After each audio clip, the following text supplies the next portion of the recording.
I am not here tonight to offer all the answers, but I am here to say this.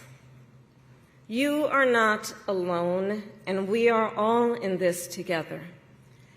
And straight talk, things are probably going to get worse before they get better. But we are ready for it. We are not going to scatter. We are going to stand together.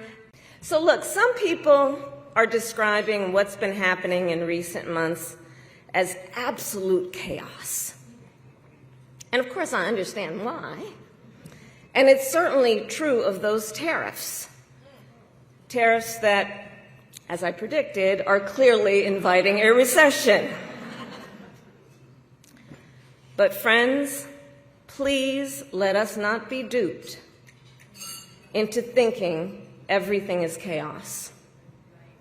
I know it may feel that way, but understand what we are in fact witnessing is a high-velocity event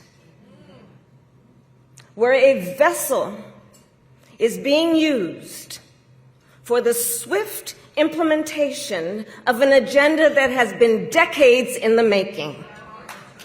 Always remember, this country is ours. It doesn't belong to whoever is in the White House. It belongs to you. It belongs to us. It belongs to we, the people. Thank you. God bless you, and God bless America. Thank you all. An agenda to slash public education. An agenda to shrink government and then privatize its services. All while giving tax breaks to the wealthiest among us. By the way, an agenda that is not lowering costs, not making life more affordable, and not what they promised. It's an agenda, a narrow, self-serving vision of America,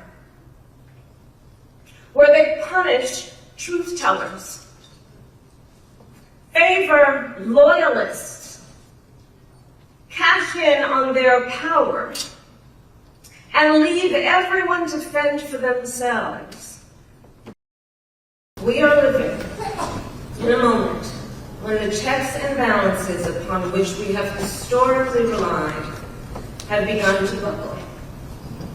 And we here know that when the checks and balances ultimately collapse, if Congress fails to do its part, or if the courts fail to do their part, or if both do their part, but the president defies them anyway, well, friends, that is called a constitutional crisis.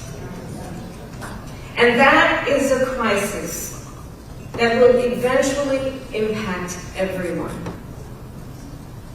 Because it would mean that the rules that protect our fundamental rights and freedoms, that ensure each of us has a say about how our government works, will no longer matter. And that the American people deserve leaders who make their lives better and make our country stronger.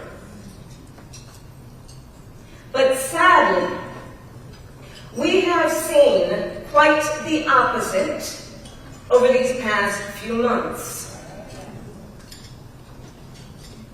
Now, I know tonight's event happens to coincide with the 100 days after the inauguration, and I'll leave it to others to give a full accounting of what has happened so far.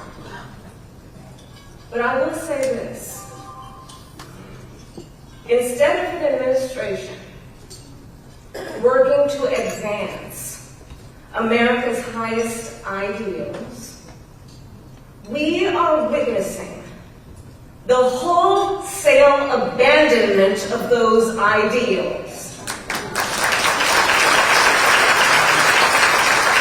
We all know President Trump and his administration and their allies are counting on the notion that fear can be contagious.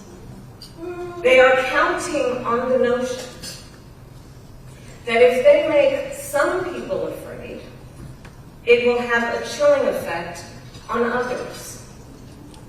But what they're overlooking, what they have overlooked, is that fear is not the only thing that's contagious. Courage is contagious.